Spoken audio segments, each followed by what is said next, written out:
Welcome to my channel, guys. Happy to have you. Today, we're going to talk a little about a section, part one, I'm going to give today. Because it's a lot about a gated community, right? So, as the name implies, gated, which means that you have to get some amount of permission. You can't just turn up at the property and just enter like that. In a gated community, let me begin by saying it is enclosed. It is open only to persons who are living on the property or if they are taking their guests with them onto the property. Other than that, a letter must come even for the law officers, police or anybody like that, security. They have to get a written authorization from the HOA, right? Giving them permission to enter the property. It is more or less regarded as a secluded type place. So you don't have many persons trafficking like a regular thoroughfare. It's a reserve area with houses, right? And there's always a security, maybe more than one different locations. You have to go to the security, and the person that you're going with, you have to know who. If they're expecting you, information has to be relayed to the security. And even if you're living there and you're going out, you have to show some form of identification. So you're leaving the home to go to work. If you don't have your ID on you, to leave, you have to go back and get it. Returning, you have to have the same. Without an ID, whichever point you're at, if you're in, you're in. If you're out, you're out. It is a secluded place, and I would live in a gated community because you don't have to worry. Leave all security to the security personnel outside, because not any and anybody, nobody can just walk in on the property to say they're just walking around and looking. No, they can be charged. It is not allowed, right? And it is always more expensive in terms of purchasing a property within a gated community because of the benefits that comes with it, right? So they look at the cost. It's more expensive, but it's private, right?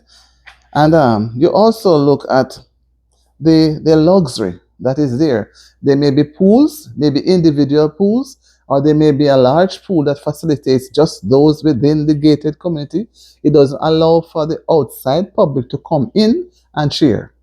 It's just provided for them. It's maintained for them, right? Then you have the cost of the fees. You have to pay a fee different from the purchasing price of what you paid for the place. You have to pay an ongoing fee. That fee helps to maintain the property. So you would not necessarily go and get your own security or get your own groundsman or your own utility person. That is provided by way of the fee that you pay. And oftentimes I've seen several gated communities, and they're beautiful. They are beautiful. You don't have that regular transport going in, tooting the horn. It's very quiet. Very, very quiet. And anyone, I think, unless you are somebody who likes the business and the noise, maybe you may not appreciate it, right? We also, we look at, as I say, it's illegal to just wander. You cannot wander on the property because at the central point there, to enter or leave, you have to go through security, and there's always security personnel going up and down on the property. So they're not just at a particular spot, so you say you can enter from another location. No, they're always there. They are visible. Night and day, they are on the property. So while you and your family are inside resting, having your own good time, they are out there protecting your property, right? Protecting it in the best way because of safety, right? And I would also like to add that it gives restrictions, right?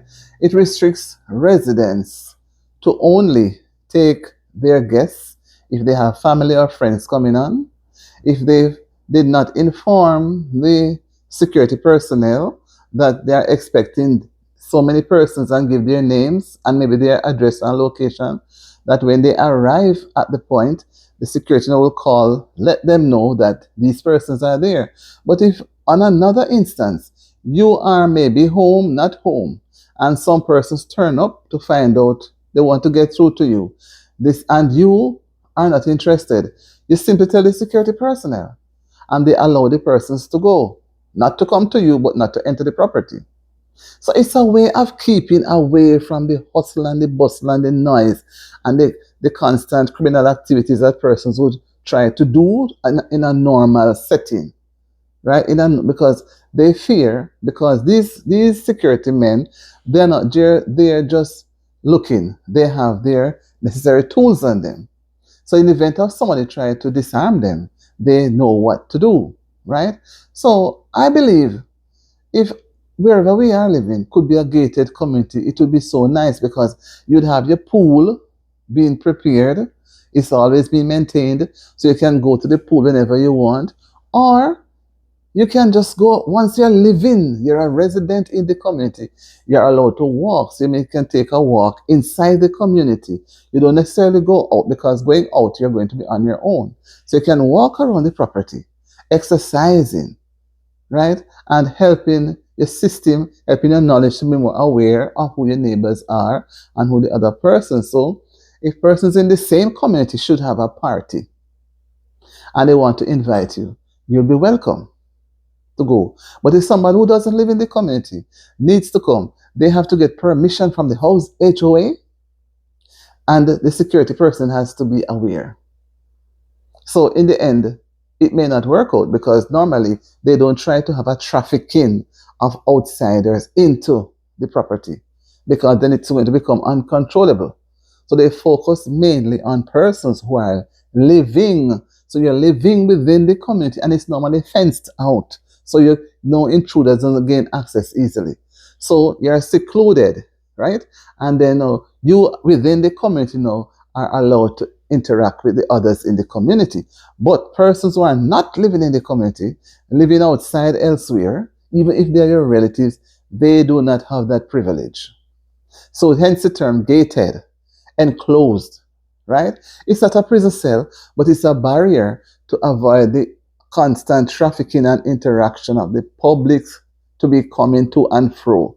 You don't have even the public transportation going to and fro. They have to stop at the checkpoint. And sometimes, you who are living within the community, you come to the security front where they are, where the person is with the security officers, and meet the persons there if you need to take something from the person, or if you need to give the person something. So the person doesn't necessarily have to come into the property to come to your place. I think it's a good idea. And I think I see where Jamaica is moving towards that. And it's beautiful. And persons feel more secure when they are into a gated community because you don't have many incidents happen when you're living in a gated community. Come on, guys, let's share. I want to be in a gated community. Wouldn't you want to be there? Subscribe to my channel. And to DTV, like, share, and click the notification bell so that when I go live or I put out a video, you're there to receive it. Thank you, guys. See you later. Bye.